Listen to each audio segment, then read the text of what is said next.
Hey, everybody, and welcome to the latest edition of the Bullpen with Adam the Bull, brought to you by Bet Rivers. On today's podcast, what a shocker, another week and another wild win. But also not shocking, but not as positive, another week and more injuries. The latest from the injury report, the latest from the practice report, the latest from the Browns and Jets, who will play on Thursday, of course. And I'll give you my prediction because my next podcast will be after the Browns play the Jets on Thursday. I'll be putting out a podcast as soon as the game's over. So it should be up probably about midnight or so Thursday night after the Browns hopefully clinch a playoff spot against the Jets here in Cleveland. Final home game of the year, at least in the regular season. Still possible we can see home games in the playoffs. That's all coming up on today's edition of the Bullpen with Adam the Bull, brought to you by Bet Rivers. You're watching Adam the Bull on the Bet Rivers Network. Get extra value this football season with Bet Rivers Squares. Win up to $10,000 in bonus money. Bet $10 in same-game parlays on any game with the Squares icon to earn a square. Also, the Guardians made a trade today. I'll spend a minute or two on that at the end of the podcast. But let's get right to it. The latest from the injury report, we know that this past week the Browns lost both kicker Dustin Hopkins with a hamstring injury. I think I said it was his quad on the Sunday podcast. It's the hamstring. I think the reason I said the quad is because their punter, Corey Bojorquez, he did injure his quad. And I, conflated the two. What we found out today, just in the last hour or two before I recorded this podcast, is that Corey Bojorquez, I remember on Sunday I was saying, I didn't even see how Bojorquez got hurt. There was no report on it. We didn't know what happened. I was texting the other guys from UCSS and other guys, like, what, did anybody see it? What happened? Nobody knew. Well, today it came out that, of course, Dustin Hopkins got hurt first. So when Dustin Hopkins got hurt, Corey Bojorquez had to do the kickoffs. And he hurt his quad kicking off, of all things. I mean, that's unbelievable. It doesn't help punters' reputation for being athletes or being real football players. But that's not fair. Corey Bojorquez is a real athlete and a real football player and has done a tremendous job.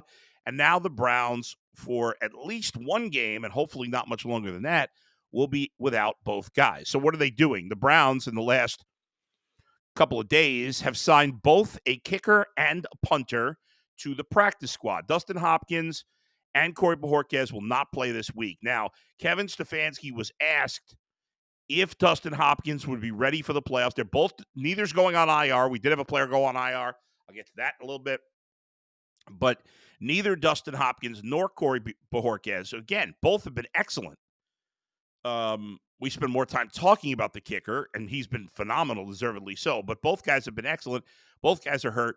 Both guys are out for Thursday. All right, we're 2 days away. It's a short week. Both guys are out. So what did they do to replace these two guys? Oh, well, first of all, let me clarify. No word on Bojorquez. Both are week to week. But Kevin Stefanski was asked specifically about Dustin Hopkins.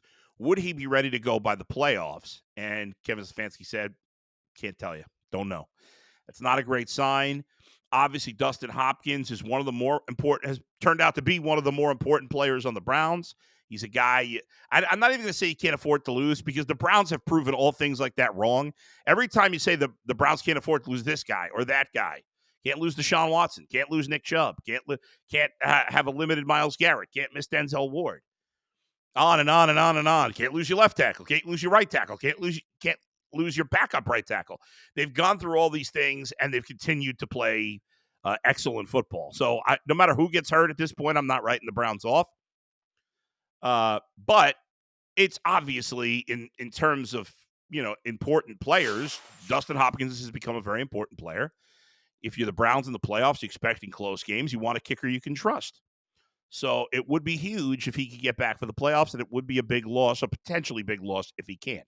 Now, who have they replaced, at least for now, both the kicker and punter with? I mentioned on Sunday that my first choice would have been Robbie Gould. He's in retirement. That was not the guy they chose. But what I did say is I want somebody that's experienced and somebody that has some playoff experience. And the guy they signed, at least to the practice squad, is a kicker who has experience. He's been kicking this year. He has playoff experience. He was in the playoffs last year. And his name is Riley Patterson. Riley Patterson started his career in 2021 with the Lions. He was undrafted. He was the Lions kicker for at least part of 2021. Then he went to the Jaguars last year. Did a good job with the Jags. And in the playoffs, he was perfect. The Jaguars played 2 playoff games last year. Remember the big comeback win over the Chargers before losing the nail biter with the Chiefs. In the playoffs last year, Riley Patterson went 7 for 7 on kicks in the playoffs. He was 3 for 3 field goals. He was 4 for 4 on extra points in those 2 playoff games. So he's made some big kicks when it matters in close playoff games. I think that's important. Now, the 2 things that really stood out to me for Riley Patterson when I was doing my research on him, 3 things. Number 1, overall, he's been really good. In his 3 years in the league, he has made 88% of his field goals. He has made 97% of his extra points. Those are good numbers. They're not perfect, otherwise he wouldn't have been available. But they're really good. He was the Lions kicker for most of this season. In fact, they just cut him before their last game. And I was looking at it and I'm like, well, why did they cut him? Because there was in the last game he played, he did miss an extra point, and he missed 2 extra points this season. But overall this year, he's been good. In his career, only 3 of 6 for 50. He has not attempted a lot of 50-yard field goals. This year, playing the first, 14 games with the Lions, I believe, he only attempted 2 50-plus yard field goals. They don't kick a ton of field goals. They go for it a lot, probably more than any other team. And he was 1 of 2 for 50, 3 of 6 50 in his career. So he doesn't appear. And another indication that maybe at least the Lions certainly didn't trust him for long distance, which I thought was really interesting, is the Lions did not use him as their kickoff guy. So when he played for the Lions in 21 and again in 23, they used their punter, at least this year. I don't remember if it's the same. They must have used the punter in 21. I can't remember how long he's been there, but their punter, I think, is Jake Fox. And he does most of the kickoffs. So that had me scratching my head a little bit. I was like, well, the Browns don't have a punter, obviously, to do kickoffs. So why would you sign a kicker that can't do kickoffs? But then I looked deeper into it. And when he was on Jacksonville last year, he did the majority of the kickoffs. So obviously he can. Clearly Detroit did not feel like he was a great kickoff guy. And in the end, they didn't feel like he was the best option for kicker. The reason I started to go into it, why they ended up cutting Riley Patterson, is apparently, according to their special teams coach, he and another kicker that's been around a bit, Michael Badgley, I think he was on the Chargers last year, they were competing each week in practice. The coach said that Badgley had been doing a better job, but because Patterson had been their kicker, they didn't want to, and he hadn't, there wasn't like a big moment where he really choked or missed something. So they felt like, hey, let's keep giving him a chance. And eventually it got to the point where they thought that Badgley gave him a better chance. We'll see. Listen, at this time of year, Riley Patterson seems like a good guy and a good choice because he's kicked this year and he's been overall very successful. Again, 15 of 17 field goals this season, 35 of 37 extra points this season. I mean, you can't ask for better numbers than that. Now, it's not a lot of field goal tries. We talked about this already. And I'm a little nervous about the long field goal tries, and Dustin Hopkins has been perfect on 50-plus yard field goals. But nobody was excited about Dustin Hopkins when the Browns traded for him. Nobody. None of us were. He had been a career 50% kicker from behind 50 for 50-plus yards, and he did great. So hopefully it works out again, and Riley Patterson can be just as good. We'll see. Now, in a perfect world, Dustin Hopkins is back. Or Riley Patterson's just perfect also, and you got another great kicker and problem solved. As for the punter, the Browns have gone the veteran route as well. They signed a guy by the name of Matt Hack. He's punted. He's played 98 games in the NFL, so he's made plenty of punts. He has a lot of experience. I looked at to see if he did kickoffs. He has never really done kickoff. I mean, he's done a couple here and there, but he's not a kickoff guy. So it does appear that Riley Patterson will do kickoffs and field goals, obviously. He, like Patterson, was signed to the practice squad, which, obviously they'll call him up to play this game this week. The connection with the Browns here, unlike the Riley Patterson situation, is that Matt Hack's been on the practice squad this year. Last year, Matt Hack was the punter for the Colts, who, of course, their special teams coordinator was Bubba Ventrone, who, of course, now is the special teams coordinator for the Browns. So Hack has a lot of experience.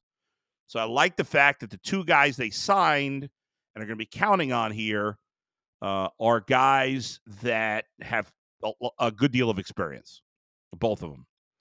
So that's it. Obviously, it's not ideal to lose another two starters, your kicker and punter, this late in the season, both who have been excellent. Hopefully, they'll be back by the playoffs. We'll obviously update as we go.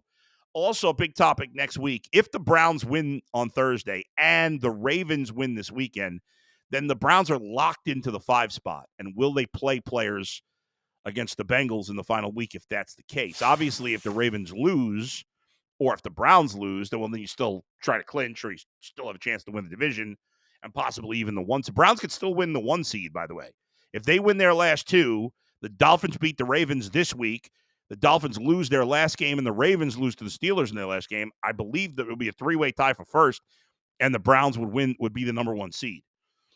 So anyway, but if they lock it up, will he sit guys? And we'll get into that next week, obviously. But a couple other notes in terms of the Browns and injuries. DTR, who was the Browns' number 2 quarterback, then he was their number 3 quarterback, then he was their number 2 quarterback, or number 1 quarterback. He's been 1, 2, 3. He's been the number 2 behind Joe Flacco the last couple of weeks. He's been getting a few plays per game. There's been a DTR package. He's done some short yardage situations. Well, he was injured. He was initially injured 2 weeks ago against the Bears. He got a re-aggravation this week, and today he was placed on injured reserve. So DTR is out basically for the season. I don't know if the Browns made the AFC Championship game, which is certainly a possibility, he could come back. But I think at this point, I'm going to assume he's done for the year. He has to sit out at least 4 games. PJ Walker, who was at one point the Browns' backup, second string, recently had been a starter and then became the second string. And then when they signed Flacco and Flacco became the starter, PJ Walker was cut. Then he was brought back to the practice squad for the second time this year. And now today he's been signed to the active roster, and he will back up Joe Flacco this week. I would assume that at some point between now and the playoffs, the Browns will add another quarterback. In fact, I would think they would do it soon, because if they're locked into the 5 spot going into the Bengals game, they may choose to sit Joe Flacco in that last game. And so you got to have another quarterback. So they're going to add, I would assume this week they would add another quarterback. Just been crazy, a 5th guy who hopefully will never play. But I would assume there's be another quarterback added to the roster at some point. Other news and notes from the injury report.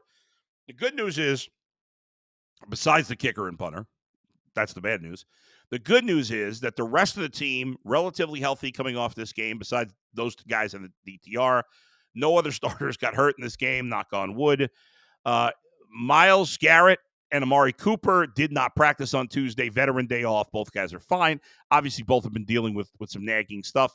Myles Garrett his shoulder, Amari Cooper the ribs, but they're both fine, and they're just getting the veteran day off. Juan Thornhill, Brown's starting safety, of course, who hasn't played the last few weeks. He practiced on what, according to Zach Jackson of The Athletic, will be described as a limited practice today. So he is trending in the right direction. Obo Okoronkwo, he was still out. I'm assuming he's not going to play till at least the playoffs, if at all, the rest of the season. So that's the latest in terms of the injuries. Now the safeties have the guys who have filled in at safety, Bell and Ronnie Hickman have done a tremendous job. But you always want as many guys back as possible, and certainly you'd love to have Juan Thornhill be able to get back. I think at this point, there's no need to rush him back. But having him back would be helpful. And it would just give you a little more depth. Even Deron Harmon, he had a pick, right? I mean, he's played well, and he's their fourth safety right now. The Browns have gotten really good production out of almost everybody that's played. Cam Mitchell got in there a little bit this week. He did a nice job. I mean, just everybody's done a good job for the most part in that secondary. So guys are getting a little healthier there. So we're really just looking at the punter and the kicker situation. In the end, great win for the Browns. I think they will defeat. They're a 7-point favorite over the Jets on Thursday Night Football. I think they'll win. I know my man Tyvis and Earl, everybody's a little concerned about this Jets defense. I am not. They just gave up 4 touchdowns to Washington. Washington stinks. The Jets are going with. I mean, they seem to change their quarterback every week. As far as I know, at this point, it looks like it's going to be Trevor Siemian starting at quarterback for the Jets this week. But, who knows with what the mess that's been the Jets. They did win last week, the Jets, after blowing a huge lead to Washington. They did end up kicking a game-winning field goal. But as of now, it looks like it'll be Trevor Siemian again this week as Zach Wilson dealing with concussion. Not that he's any good. And the Browns have the Jets obviously have a very talented player in Garrett Wilson at wide receiver. Not Bryce Hall. Brees Hall. They actually have a defensive back named Bryce Hall, but of course their running back Brees Hall, excellent player. I think next year he's going to have a huge year when he's fully over the injury from last season. So they do have some weapons on offense, but they have a terrible quarterback and a terrible offensive line. This is a game the Browns. I just don't. Listen, it's it definitely has been a situation where you never know in the NFL. It's been a strange season. It's hard to predict week to week. Who could have saw the Niners get destroyed by the Ravens? Who could have predicted P.J. Walker would be the winning quarterback against the Niners, or what the Ravens did to the Niners? I will be very surprised if the Browns lose to the Jets. They know what's at stake this Thursday night. The crowd's going to be nuts. Flacco, who says he's got no ill will against the Jets. I don't know why he would. I mean, there's really no reason to. But it's still, like this game is important. The Browns know it. You don't want to mess around. I know they got a 99.7% chance to make the playoffs. Just put it to bed and give the option of resting guys or being alive for the division going into the last week. I think the Browns will take care of business. Jets defense is fine. I don't think the Browns will score as many points as they have been. But I like a nice 23-10 win, 20-10, something like that. I expect the Browns the Jets to have a very, very tough time scoring. And as good as Garrett Wilson is, the Browns secondary and their corners are as good as anybody. I'm not worried about Garrett Wilson, and I'm not worried about Breece Hall, and everybody else on their offense is just a guy or worse. So I expect the Browns to win by double digits in this game. To me, there's no doubt about it. One last thing I wanted to wrap up with. I mentioned the Guardians made a trade. They made a trade with the Yankees, trading Cody Morris, who made his big league debut in 2022, for an outfielder by the name of Estevan Florial. Florial made his major league debut with the Yankees in 2022. Florial's a 26-year-old outfielder. He, at one time, I want to say in 2018 or 2019, was the number one prospect in the Yankee system and a top 50 prospect in all of baseball. His star is not burning as brightly. He is, not done great in his 140 plate appearances in the big leagues, but that's certainly not enough time. He's still 26 years old, young guy out of the Dominican Republic, been in minors for a long time, had a very good season at AAA last year, and he'll get an opportunity with this team. He has some power, he has some speed, and Cody Morris throws hard, but most people throw hard at this point. I didn't see anything with Cody Morris. On paper, I think this trade makes a lot of sense. Will Estevan Florial, one-time top prospect, now out of all the top prospect lists, will he turn into anything? Who knows? But I think it's worth the risk, or I think it's worth making the move because he didn't really give up anything, in my opinion, of value. That's it for today. I'll be back on again as soon as the Browns and Jets goes final. Hopefully a playoff clinching celebration here in the bullpen. Until then, thanks to everybody for watching and listening. Thanks to Monzo for producing. I'll talk to you next time. Where else but right here in the bullpen with Adam the Bull, brought to you by Bet Rivers. See you, everybody. See ya.